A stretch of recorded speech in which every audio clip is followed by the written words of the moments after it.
Assalamualaikum warahmatullahi wabarakatuh. Perkenalkan, nama saya Agung Setio Sasongko, SKL MSI, dosen dari Pendidikan Kelautan dan Perikanan, Kampus UPI di Serang. Bidang keilmuan saya adalah ekotoksikologi, perairan, dan pencemaran laut.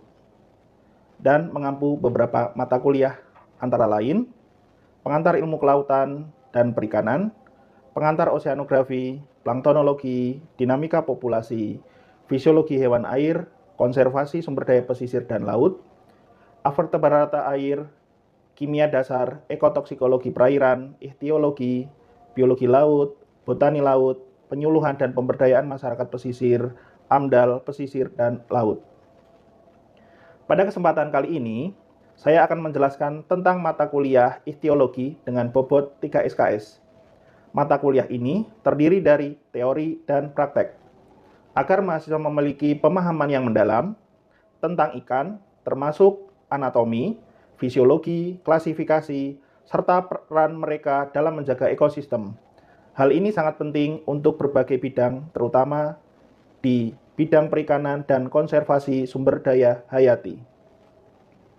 Capaian pembelajaran mata kuliah ini adalah menunjukkan sikap bertanggung jawab atas pekerjaan di bidang keahliannya secara mandiri, mampu menganalisis karakteristik materi, dan memiliki metode, model pendekatan, strategi yang sesuai, dan menerapkannya secara aktif, inovatif, kreatif pada setiap satuan pendidikan. Mampu menerapkan pemikiran logis, kritis, sistematis, dan inovatif dalam konteks pengembangan atau implementasi ilmu pengetahuan dan atau teknologi sesuai dengan bidang keahliannya. Mampu merencanakan, melaksanakan, dan mengevaluasi pembelajaran kokurikuler, kurikuler, dan ekstrakurikuler dengan pendekatan pembelajaran siswa aktif dengan pemanfaatan berbagai sumber belajar, media pembelajaran berbasis ipteks, dan potensi lingkungan setempat sesuai standar proses dan mutu. Dari mata kuliah ini, diharapkan mahasiswa mampu menjelaskan sejarah, ruang lingkup, perkembangan, ichtiologi, mampu mengukur sistem meristik dan morfometrik pada ikan, mampu menjelaskan dan menggambarkan tentang anatomi dan fisiologi ikan. Adapun cakupan materi mata kuliah ini ialah sejarah, ruang lingkup dan perkembangan ichtiologi, sistem meristik dan morfometrik pada ikan, sistem pencernaan, sistem ekskresi, dan osmoregulasi pada ikan, sistem peredaran darah, sistem saraf pada ikan, sistem otot, dan sistem rangka. Sistem pembelajaran ichtiologi ini terdiri dari kuliah teori dan praktik yang memanfaatkan sistem pembelajaran online terpadu UPI atau SPOT sebagai Learning Management System atau LMS dengan porsi teori 1 SKS dan porsi praktek 2 SKS. Model pembelajaran yang digunakan adalah berbasis case method. Interaksi mahasiswa terdiri dari jenis asinkronus melalui bahan ajar di LMS dan sinkronus atau tatap muka di kelas atau di laboratorium. Dalam 16 pertemuan total, mahasiswa akan memiliki satu tugas yang akan diakumulasikan nilainya, serta satu pertemuan ulangan di tengah semester, di pertemuan ke-8, dan pertemuan akhir semester di pertemuan ke-16. Bobot penilaian mata kuliah meliputi 15% aktivitas mahasiswa, tugas 25%, ulangan tengah semester 30%, dan ulangan akhir semester 30%. Adapun tugas keaktifan mahasiswa dinilai menggunakan rubrik presensi yang terdiri dari aspek tanya jawab dan keaktifan. Sedangkan tugas praktikum dinilai dengan rubrik praktikum terdiri dari aspek ide, orisinalitas, tata bahasa, kesesuaian waktu, kreativitas, dan aturan penyajian. Adapun ujian tengah semester ialah mempelajari pertemuan kuliah dari pertemuan 1 sampai 7 yang terdiri dari soal pilihan ganda, jawaban singkat, dan esai.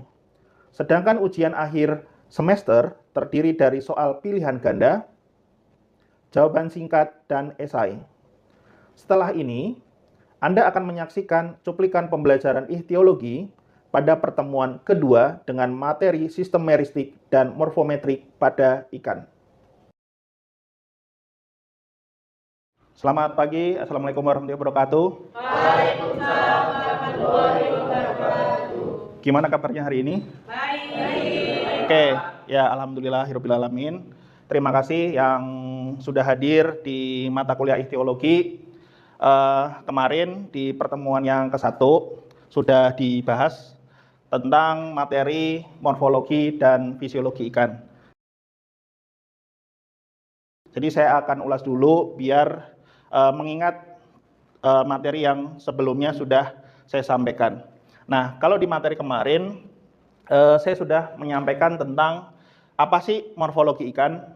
Nah, morfologi ikan itu ilmu yang mempelajari tentang bentuk luar tubuh ikan. Misal, kalau kalian lihat ikan itu mempunyai ukuran yang panjang, terus kemudian ukuran yang lebar, terus kemudian ada yang warnanya abu-abu, hitam, merah, dan lain sebagainya. Nah, itu salah satu contoh dari morfologi ikan. Kemudian anatomi ikan. Nah, kalau anatomi ikan itu adalah studi ilmu yang mempelajari tentang struktur tubuh ikan baik di luar maupun di dalam. Jadi kalau misalkan tadi di bagian luar kalian melihat sirip ekor bentuknya yang bermacam-macam, bentuknya dari tubuh ikan yang ada yang panjang, ada yang membulat. Nah, itu contoh dari dari anatomi luarnya. Terus kemudian kalau dari anatomi bagian dalam, misalkan kalau sistem pernapasan, terus kemudian ada sistem respirasi, ada kemudian sistem rangka, sistem otot. Nah, itu bagian dari anatomi ikan. Kemudian fisiologi ikan. Nah, fisiologi ikan itu ilmu yang mempelajari tentang bagaimana bagian-bagian dari morfologi ikan dan anatomi ikan itu berfungsi dengan baik. Contoh misalkan anatomi tentang sistem rangka. Nah, berarti tentang sistem rangka bagaimana fungsi dari sistem rangka itu bekerja. Kayak gitu. Nah, ini bagian contoh yang kemarin sudah sedikit saya sampaikan. Kemudian saya ulas lagi agar materi ini bisa diingat oleh kalian. Kemudian berikutnya yang tidak kalah penting adalah tentang bentuk tubuh ikan. Nah, bentuk tubuh ikan itu dicontoh di gambar ini jumlahnya ada 6. Nah, jumlah 6 ini mungkin dari beberapa kalian sudah cukup familiar tentang bentuk tubuh ikan yang seperti ini. Yang pertama adalah bentuk flat. Siapa yang tahu tentang contoh misalkan yang mempunyai bentuk flat itu kira-kira ikan apa? Ada yang apa, Hilmi? Ikan sebelah. Oh ya, ikan sebelah. Nah, ini contoh ya, kalau yang bentuk flat itu rata-rata ikan sebelah. Kemudian bentuk tubuh berikutnya adalah fusiform. Nah, ini bentuknya dari flat itu agak berbeda, dia agak panjang. Nah, kira-kira contoh ikan yang mempunyai bentuk tubuh fusiform kira-kira ikan apa? Ada yang mau mencoba menjawab? Ya, Andika? Tuna, Pak. Oke, ya tuna. Tuna atau cakalang. Jadi, tuna atau cakalang salah satunya itu contoh jenis ikan yang mempunyai bentuk tubuh yang cukup panjang seperti peluru. Jadi, dibilang sebagai perenang ulung atau perenang cepat. Nah, contohnya adalah tadi ikan cakalang. Kemudian berikutnya mempunyai bentuk tubuh eel-like. Nah, bentuknya seperti ini. Ini bukan ular ya, tapi ini bagian dari ikan. Nah, kira-kira yang mempunyai bentuk tubuh eel-like ini kira-kira jenis ikan apa? Ada yang mencoba menjawab? Ya, Kalib? Sidat, Pak. Ya, sidat. Nah, salah satunya adalah sidat atau belut ya, yang mempunyai bentuk tubuh eel-like. Kemudian berikutnya yang keempat adalah mempunyai bentuk tubuh kompres. Jadi lebih gemuk dan lebih pipih. Nah, kalau yang bentuk pipih kayak gini, kira-kira jenis ikan apa? Ya? Gurame tahu bawah, Pak. Ya, betul, gurame dan bawal. Nah, ini salah satu contohnya ya. Jadi ada perbedaan dari ketiga contoh tadi. Kemudian berikutnya yang kelima, mempunyai bentuk tubuh round.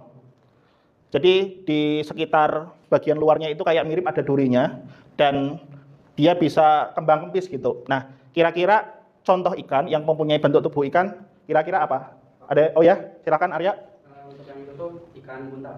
Betul, ya. Kemudian berikutnya saya akan menjelaskan tentang materi yang kedua atau materi inti tentang morfometri dan meristik ikan. Jadi kalau meristik ikan itu mempelajari tentang perhitungan jumlah. Contoh misalkan kalian menghitung jumlah sisik. Itu namanya meristik. Terus kemudian kalian menghitung jari-jari pada sirip. Itu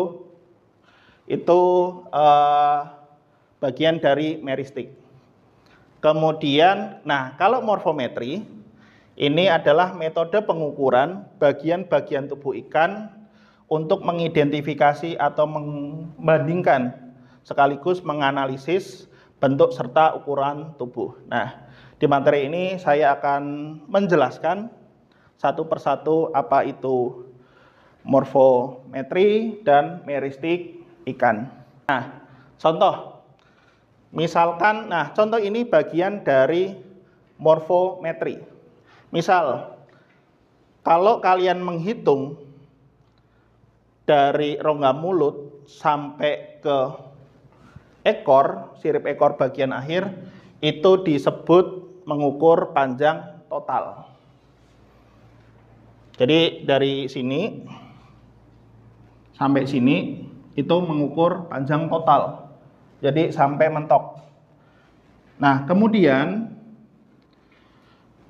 berikutnya, nah ini coba kalian lihat antara sirip ekor gambar di sebelah kiri kalian yang ini dengan gambar ikan di sebelah kanan kalian, sirip ekornya berbeda. Nah, di sini mengukur tentang panjang cagak. Panjang cagak.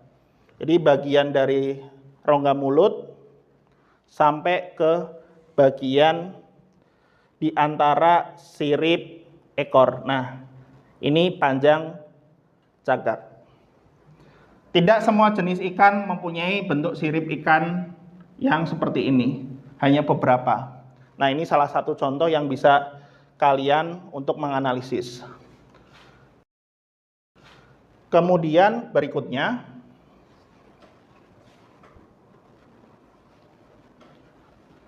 nah, menghitung panjang standar. Kalau tadi udah ada panjang total, kemudian ada panjang cagak, berikutnya adalah menghitung panjang standar. Nah, kalau menghitung panjang standar, itu dari rongga mulut sampai ke bagian ekor. Nah, daerah ini adalah daerah di antara bagian ekor dan sirip ekor. Nah, ini, jangan sampai keliru. Ini tuh bagian ekor. Nah, kalau bagian ini merupakan bagian dari sirip ekor. Nah, mungkin baru ada yang mengerti. Nah, tetapi ini salah satu materi yang bisa kalian pahami, sehingga nanti ketika mau menghitung panjang cagak, panjang total, dan panjang standar tidak keliru. Kemudian saya akan menjelaskan tentang bagaimana sih cara menghitung lingkar perut atau lingkar tubuh pada ikan. Nah, cara menghitung lingkar perut bisa dimulai dari ujung sirip dada sampai ke bagian sirip perut bila ada. Tapi kalau tidak ada biasanya sejajar lurus. Nah, baru nanti kalian ukur lingkar perutnya atau biasa disebut dengan istilah kerut. Kemudian kalau untuk menimbang ikan biasanya bisa memakai jenis timbangan yang bermacam-macam. Nah, ini kalau di contoh di sini adalah dengan menggunakan timbangan digital. Dengan menggunakan timbangan yang kayak orang-orang di pasar gitu, pakai timbangan, itu juga bisa. Nah, ini salah satu contohnya. Oke, kemudian berikutnya adalah bagian tubuh. Nah, bagian tubuh pada ikan itu ada 3. Nah, saya istilahkan menurut bahasa ichtiologi, biar nanti kalian paham. Nah, bagian depan di sini itu disebut bagian kepala, atau disebut sepal atau caput. Nah, ini bagian kepala. Bagian kepala. Kemudian, bagian tengah berikutnya disebut trunkus, atau bagian tubuh atau perut. Nah, kemudian di bagian terakhir disebut kaudal atau bagian ekor. Nah, ini bagian dari tubuh ikan.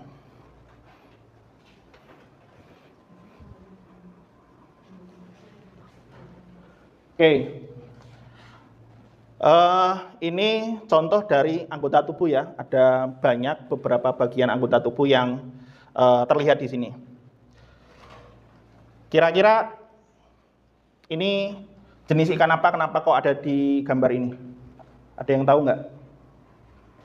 Ada yang tahu nggak? Ya, Citra? Ikan mas, karena memiliki anggota tubuh yang sempurna. Oke, ya. Salah satunya adalah ikan mas. Nah, gambar ini makanya saya dijadikan contoh. Nah, ikan mas. Jadi ikan mas itu mempunyai bagian tubuh yang cukup lengkap dibandingkan jenis ikan yang lain. Oke, mulai dari bagian kepala di sini, itu mulai dari namanya cavum oris atau rongga mulut. Terus kemudian ada fovea nasalis atau hidung. Terus kemudian ada organovisus, itu kelopak mata. Terus kemudian ada operculum, itu bagian dari penutup insang, namanya operculum. Terus kemudian ada pinna pectoralis, itu sirip dada. Terus kemudian ada pinna ventralis, itu sirip perut. Terus kemudian ada anal atau anus di bagian sini. Terus kemudian ada sirip anal, namanya pinna analis. Terus kemudian di bagian atas yang bentuknya seperti garis putus-putus ini namanya linea lateralis atau gurat sisi. Terus kemudian di bagian atas ini namanya pinna dorsalis atau sirip punggung. Terus kemudian yang bagian paling belakang yaitu sirip ekor disebutnya pinna caudalis. Nah, ini bagian dari anggota tubuh. Nah, ini salah satu contohnya ya. Ada berbagai macam contoh dari keterangan tadi. Saya next saja. Nah, itu untuk memberikan gambaran bahwa ternyata ngitung mulut dan lain sebagainya ini ada contohnya sampai sedetail ini. Nah, ini bisa kalian baca, mengukur panjang antara mata dan sudut tulang dan sebagainya. Jadi cukup kompleks. Terus kemudian, nah ini jenis ikan todak atau ikan marlin. Dari menghitung panjang paruh seperti apa, panjang kepala seperti apa, juga detail. Jadi tiap jenis ikan itu punya karakteristik sendiri-sendiri. Oke, gitu ya. Nah, ini contoh dari skema pengukuran meristik ikan nih. Kayak gini. Misal contoh lah, satu ya, jari-jari sirip punggung. Nomor 1, jari-jari sirip punggung. Nah, ini dari sini sampai sini, ngitung jari-jari. Berarti perhelai, Pak. Iya. Jadi dari ujung sini.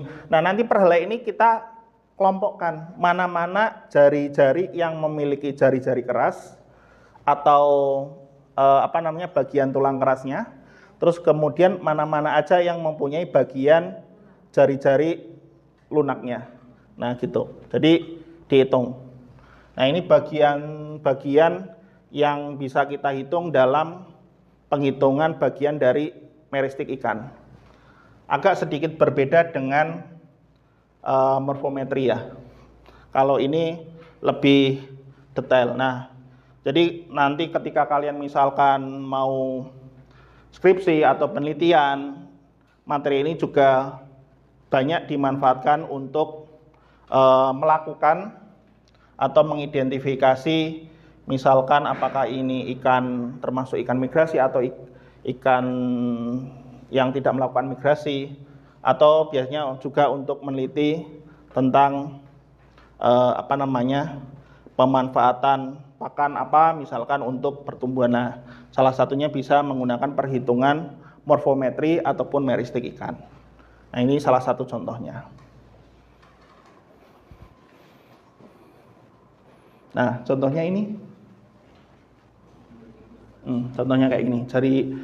Jari-jari sirip lemah mengeras, kemudian ada jari sirip lemah. Kemudian, nah ini kita hitung nih kayak gini nih, 1, 2 kayak gitu. Nah, ini yang kerasnya nih, yang kerasnya yang ini, bagian ininya. Ini keras. Ini keras. Nah, kalau yang lemah, yang ini, yang kecil-kecil ini, yang ketika kalian pegang itu agak lentur gitu. Biasanya kalian pegang gini itu yang agak lentur. Nah, itu bagian dari sirip lemah. Tadi sudah saya jelaskan tentang materi yang kedua, tentang morfometri dan meristik ikan. Ada yang mau ditanyakan atau ada yang mau disampaikan mungkin dari materi hari ini? Bapak, saya mau nanya boleh? Ya, silakan. Sebenarnya tadi saya kurang paham tentang penjelasan Bapak yang mengenai morfometri. Nah, itu tuh kalau misalnya diaplikasikan di dalam ikan, gimana Pak? Diaplikasikannya dalam hal apa? Misalkan? Kan kalau morfometri kan tadi penjelasannya tentang menghitung tubuh ikan. Nah, itu gimana Pak? Oke. Nah, jadi kenapa menghitung tubuh ikan atau bagian dari morfometri ikan itu perlu dilakukan? Nah, salah satunya adalah data-data itu dipakai untuk nanti menentukan apakah misalkan ini spesies ikan baru, atau misalkan ini merupakan jenis ikan yang ikan migrasi, atau ikan yang selalu berpindah-pindah, atau ikan yang endemik ada di situ. Jadi ikan endemik itu dia tidak akan kemana-mana. Nah, makanya perlu pembuktian-pembuktian dengan salah satunya dengan kita mengukur, baik itu mengukur panjangnya, kemudian mengukur beratnya. Nah, harapannya data-data itu bisa kita kita simpan, terus kemudian kita buat semacam rekomendasi, sehingga harapannya data-data pendukung yang sudah kita hitung itu bisa bermanfaat bagi tentang keanekaragaman atau kekhasan dari ilmu pengetahuan. Nah, itu harapannya.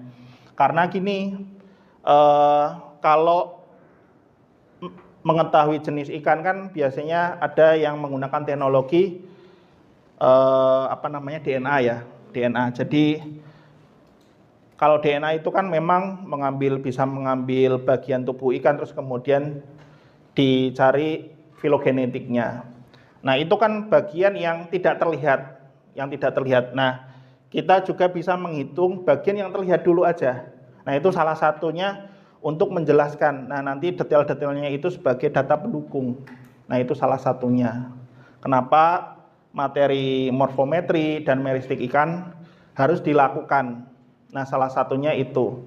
Nah, kalau nanti misalkan kalian punya angan-angan gitu, mau skripsi gitu kan, di program studi PKP, itu kan tidak hanya tentang perikanan budidaya, ada tentang perikanan tangkapnya. Nah, misalkan kenapa Pak kan tadi kenapa harus menghitung panjang, kemudian harus menghitung bobot, misalkan berat. Nah, seperti contohnya kayak gini.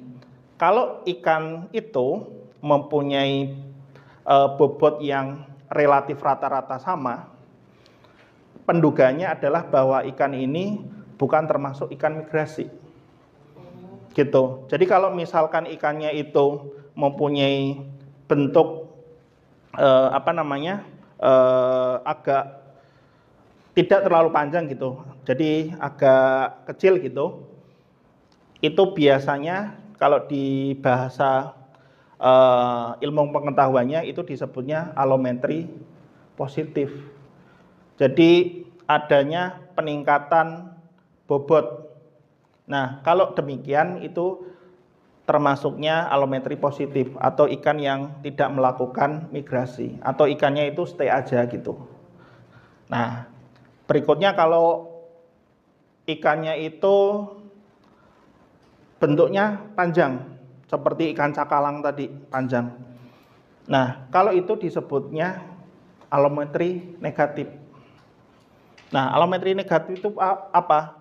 Jadi alometri negatif itu ikan ini termasuk ikan yang sering melakukan migrasi. Nah, sederhananya kayak ginilah. Kan kalau ikan migrasi kan pasti berenang kan? Nah, berenang itu kan tidak jaraknya pasti bisa antar pulau, mungkin bahkan antar negara. Nah, otomatis ketika mereka berenang, dia akan mengeluarkan yang namanya energi dan lain sebagainya, sehingga akan mempengaruhi bentuk tubuhnya sehingga memanjang seperti itu.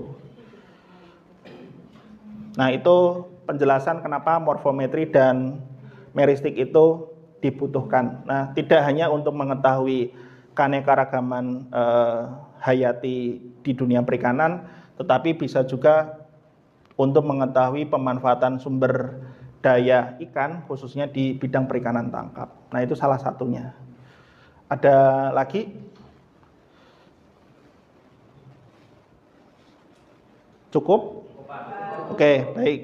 Kalau cukup, kita akhiri saja untuk kuliah siang hari ini. Terima kasih banyak atas atensinya.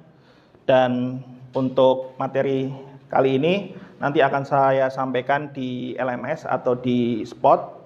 Silahkan nanti diunduh dan jangan lupa untuk dibaca. Oke, terima kasih atas waktunya. Selamat siang. Wassalamualaikum warahmatullahi wabarakatuh. Waalaikumsalam.